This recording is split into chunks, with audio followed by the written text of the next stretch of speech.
first Indian Muslim man arrested under love jihad law in Uttar Pradesh, India. In the Indian state of Uttar Pradesh, local police have arrested a Muslim man for allegedly trying to convert a Hindu woman. He is the first to be arrested under the new anti quote unquote love jihad law. For those who do not know, love jihad is a conspiracy radical Hindu groups promulgate to accuse Muslim men of converting Hindu women by marriage. The woman's father filed the complaint, telling BBC Hindi that he did so because the man put pressure on his daughter to accept Islam and threatened her if she refused. The woman was allegedly in a relationship with the man, but recently married someone else. The accused was sent to 14 days of judicial custody. He maintained his innocence and said that he had no link with the woman. The anti-conversion law carries a jail term of up to 10 years, and offenses under it are non-bailable. At least 4 other Indian states are drafting similar laws against so-called love jihad. Okay, so people who don't know what love jihad is, it's a conspiracy theory by idiot Hindutva jihadis who think that who are the people who are trying to actually demographically engineer India to change it from being a secular country to a Hindu country, but yet while they're doing demographic engineering themselves, they're accusing the Muslim population there to do of doing demographic engineering by they're accusing Muslims in India of trying to make India a Muslim country by what evil genius method? By going up and stealing women, apparently. Like, this is what they think they're going to go and brainwash Hindu women and convince them to marry Muslim men and then convert to Islam. And that's the genius plan that Muslims have to make India a Muslim country. Yeah, I mean, like, okay, so this is genuinely the conspiracy theory that they have, that they think that they're Hindu. So the idea is that they took something that was real, which was, for example, the kidnapping of Hindu and other non-Muslim women, especially in Pakistan, mostly not in India, but in Pakistan, kidnapping them and doing forced conversion of non-Muslim women to Islam so that they could basically turn them into wives, which not really are, they're technically sex slaves in that situation, that are being raped all the time. And that's happening alarmingly in high numbers in Pakistan. But in India, the Hindutva have weaponized this as a political tool to go accuse any genuine relationship between a Muslim man and a Hindu woman as love jihad, as a way for saying that Muslim men are trying to spread Islam by stealing Hindu women, which is extremely showing Hindutva's misogyny to even try to claim ownership over women and to suggest that adult women cannot fall in love with the Muslim men, or if they do, they were probably duped or conned, or that they don't know any better, and that they as Hindutva are trying to make decisions for Hindu women.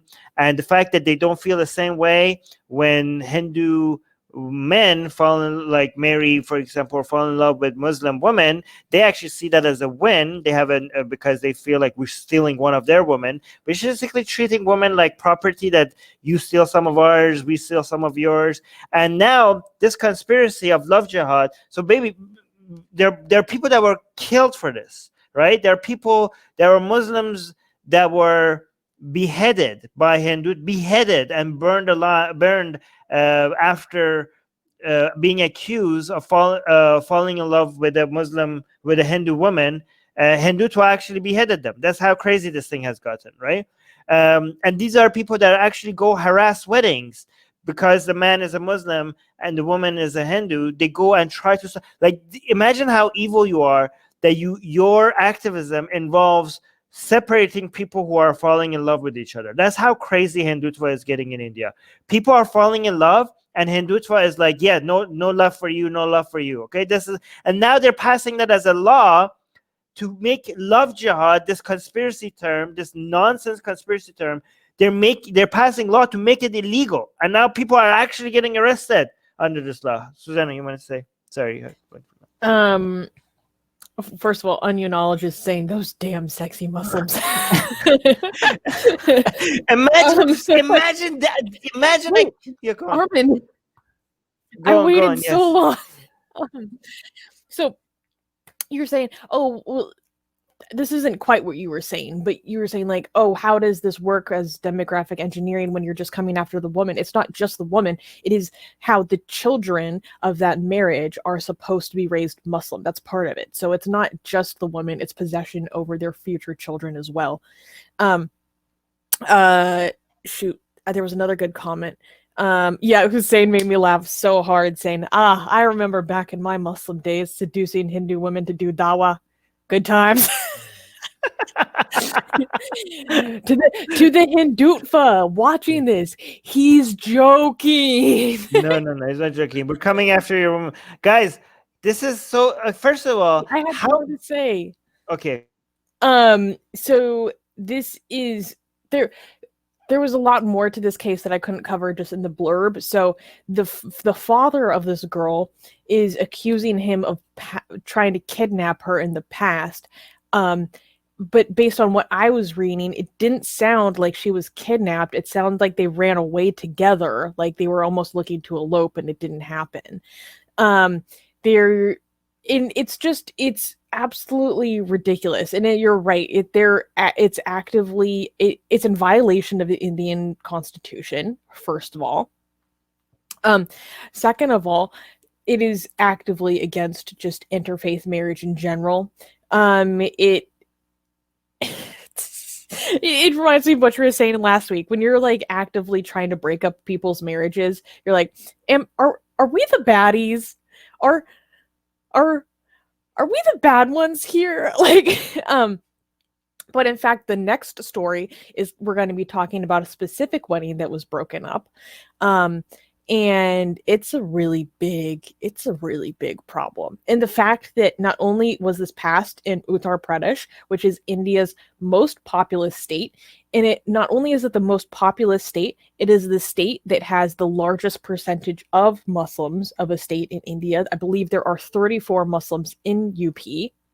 This is going to affect the lives of millions of people. And not only is that bad enough that it was passed in UP, where that psycho Yogi A is the chief minister, there are 4 other states that are looking at introducing this into their laws as well. Hussein is saying, it's not a joke, and these atheists are coming for your women too. Yeah, Hussein. Okay, can I say something now, just really quickly? Is that right? Susanna, by the way, Susanna, think about this. How bad are Hindutva at pleasing their women? That the only way to keep them is to mandate it by law that you can't first of all, how good are these Muslims?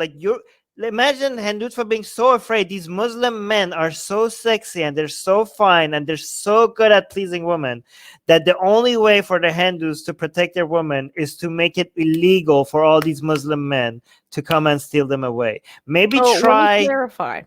Right. It is not illegal, but you have to get. Well, we'll talk about it more in the next news. But you have to get pre-approval. Yes.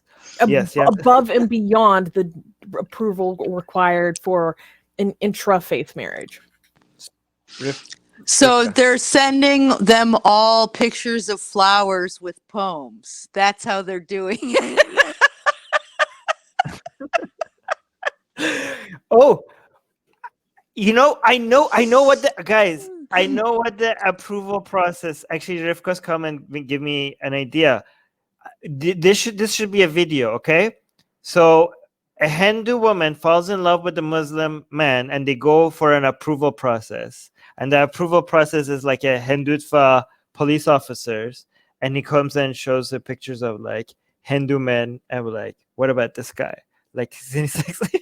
Like, no. Okay, what about this guy? Like, he can be like, look at this sexy man, look at these sexy Hindus. Like, no. Okay, wait, I have more. How about my son? No. You like what you see? Well, how about this? I like, okay, guys, we have 10 guys. Like, none of these work. Okay, we have 10 guys. You have to do like speed dating with each one of them are going to try to steal you away. They're going to try to, yeah. Wait, we got a super flirt. chat. What? We got a super sticker from Varun. Thank you for the $5 super stickers. I checked the YouTube live chat and it's the pair lifting weights going, keep it up. Okay. So here's the thing. Imagine they have they trained a whole bunch of people to be like really good at flirting, right? And the woman that is like marrying a Muslim, they bring them on, and then like after 5 years of training, he's supposed to like flirt with them and try to steal them back to liking a Hindu man, and the guy like just forgets all his lines, gets stressful, is like, Bob's and vagina, one Bob's and vagina, like, no, Shabham, run, get out here. Like, no, my training failed. Like, no. I failed the Hindutva. I failed the BJP. No.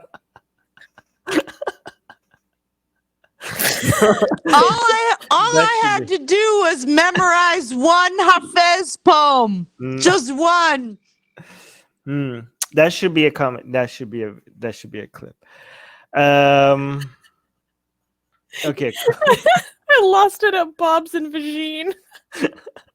Like, that was not the line that you're supposed to say.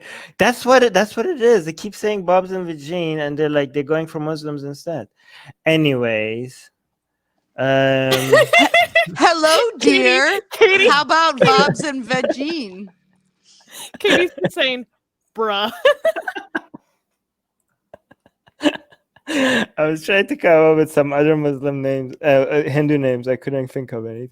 I know. I was trying to say Abhishek. I can never get that right. Abhishek. That's very common, right? Abhishek. Krishna. Krishna. Yes. $2 super sticker by Al Uzha.